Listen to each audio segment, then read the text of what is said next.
ये एक प्राचीन काल की कहानी है, जब राजा प्रताप राय अपनी रानी स्वर्णलता के साथ पवनपुर राज्य में राज करते थे। प्रजा अपने राजा से बहुत खुश थी और राजा प्रताप राय भी प्रजा के हर दुख को दूर करने की पूरी कोशिश करते थे और ऐसे ही राज्य में खुशहाली का माहौल था। एक रात राजा प्रताप राय और रानी स्वर्णलता जब अपने कमरे में आराम कर रहे थे, तभी अचानक उनके सामने एक देवी प्रकट होती है और कहती है, राजा प्रताप राय और रानी स्वर्णलता, तुम दोनों के पिछले जन्म के कर्म और इस जन्म के कर्म दोनों से ही मैं प्रसन्न हुई हूँ और उसी के चलते मैं तुम्हारी पुत्री के रूप में जन्म लेने जा रही हूँ। देवी की बात सुनकर राजा और रानी स्वर्णलता दोनों सर झुकाकर देवी को प्रणाम करते हैं। कुछ महीनों बाद रानी स्वर्णलता एक पुत्री संतान को जन्म देती है। राजा और रानी अपनी पुत्री का नाम पार्वती रखते हैं। राज्य के कोने कोने से लोग पार्वती को देखने आते थे और उसकी सुंदरता को देख वो मुग्ध होते हैं। साल बीत गया और इधर पार्वती धीरे धीरे बड़ी होने लगती है। एक दिन पार्वती भागते भागते स्वर्णलता के पास आती है और कहती है, माता माता, क्या मैं अपनी सहेलियों के साथ बाहर बगीचे में खेलने जा सकती हूँ? ठीक है पार्वती, जाओ, पर हाँ, अपना ख्याल रखना और समय पर घर वापस आ जाना। फिर पार्वती अपने महल से निकलकर बाहर के बगीचे में अपनी सहेलियों के साथ खेलने लग जाती है। खेलते हुए अचानक उसे दो बेलपत्र उसकी आंखों के सामने से उड़ते हुए दिखाई देते हैं। वो खेल से भटककर उस बेलपत्र के पीछे चली जाती है। वो हवा में उड़ रहे बेलपत्र को देखने लगती है। कितनी सुंदर बेलपत्र है ये, और देखो तो सही, कितने आनंद से ये बेलपत्र हवा के साथ ताल मिलाकर अपनी धुन में उड़ता जा रहा है। पार्वती ऐसा कह रही थी कि तभी बेलपत्र धीमी गति से जमीन पर गिर जाती है। जमीन पर गिरते देख बेलपत्र को जैसे ही पार्वती उठाने जा रही थी, वो बेलपत्र वहां से गायब हो जाता है और उसके बदले एक त्रिशूल आ जाता है।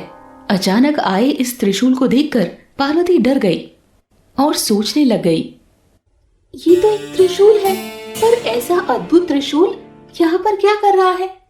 ऐसा कहकर पार्वती उस अद्भुत त्रिशूल को स्पर्श करती है और त्रिशूल को स्पर्श करते ही पार्वती को महादेव का स्मरण हो जाता है। उसे महादेव के साथ अपने संबंधों का आभास हो जाता है। महादेव, महादेव, मुझे महादेव चाहिए। महादेव, आप कहाँ पर हो? मैं महादेव के बिना एक पल भी नहीं जी सकती हूँ। मैं महादेव से विवाह करना चाहती हूँ। हे महादेव, मुझे दर्शन दीजिए। पार्वती की बेचैनी को देखकर भगवान विष्णु वहाँ पर प्रकट होते हैं। पार्वती, महादेव को अपने स्वामी रूप में पाना आसान बात नहीं है। अगर तुम सच में महादेव को अपने वर स्वरूप में देखना चाहती हो, तो पहले तुम्हें बहुत कठिन और कठोर तपस्या करनी पड़ेगी, और अगर तुम्हारी तपस्या से महादेव मनमुग्ध हुए, तो ही वो तुमसे विवाह करने पर सहमत होंगे। मैं महादेव को पाने के लिए कठोर से कठोर तपस्या अवश्य करूंगी। इस तरह विष्णु के कहने पर माँ पार्वती महादेव के लिए कठोर तपस्या करने हिमालय पर चली जाती है और तप करने लग जाती है। वो समस्त संसार को भूलकर बस महादेव का नाम रटने लग जाती है और अंततः महादेव उनसे प्रसन्न होकर उनसे विवाह करने के लिए तैयार हो जाते हैं।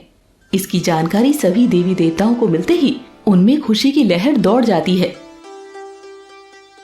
नारायण नारायण, अब तो माता पार्वती और महादेव का विवाह होना तय हो गया है। आखिरकार बरसों प्रतीक्षा करने के बाद हमें ये दृश्य देखने का मौका मिलेगा। हाँ देवर्षि, इस विवाह को देखने के लिए तो सभी देवी देवता बड़े ही उत्सुक हैं। बहुत जल्दी ही महादेव और माता पार्वती के विवाह का दिन निकट आ जाता है और निश्चित समय पर विवाह की तैयारियां होने लगती है। गंगा, यमुना, गोदावरी सभी देवियां माता पार्वती का श्रृंगार करने के लिए आती हैं। चलो चलो, हम सबको मिलकर पार्वती का श्रृंगार करना होगा। हाँ हाँ, चलो, जल्द से जल्द हमें पार्वती के पास पहुंचना चाहिए। जैसे ही वे पार्वती के पास पहुंचती है तो उसका श्रृंगार देखकर हैरान रह जाती है। लो, पार्वती तो हमारे आने से पहले ही श्रृंगार कर बैठी है। कितनी सुंदर लग रही है हमारी पार्वती। कहीं भोलेनाथ को माता पार्वती की सुंदरता को देखकर चक्कर ना आ जाए। पार्वती की सुंदरता तो है ही ऐसी, जो भी देखेगा वो देखता ही रह जाएगा। ऐसा कहकर चारों देवियां हंसने लगती है। उधर महादेव के द्वार पर ब्रह्मा, श्री हरि विष्णु, माता लक्ष्मी, माता सरस्वती आदि देवी देवता उपस्थित होते हैं और सारे विवाह में सम्मेलन के लिए बहुत प्रसन्न हैं। आज तो भोलेनाथ दूल्हा बने जा रहे हैं, इसीलिए उनके श्रृंगार में कोई कमी नहीं रहनी चाहिए। शादी के दिन हर कोई श्रृंगार करता है, फिर महादेव क्यों पीछे रहेंगे? हाँ, आज तो महादेव का श्रृंगार करना ही चाहिए। आज उनके जीवन का इतना महत्व दिन जो है। हाँ हाँ महादेव, आज महादेव जो श्रृंगार करेंगे वो देखकर तो सभी हैरान रह जाएंगे। वो श्रृंगार कोई साधारण श्रृंगार नहीं होगा माता। साधारण श्रृंगार नहीं होगा तो कैसा श्रृंगार होगा नंदी?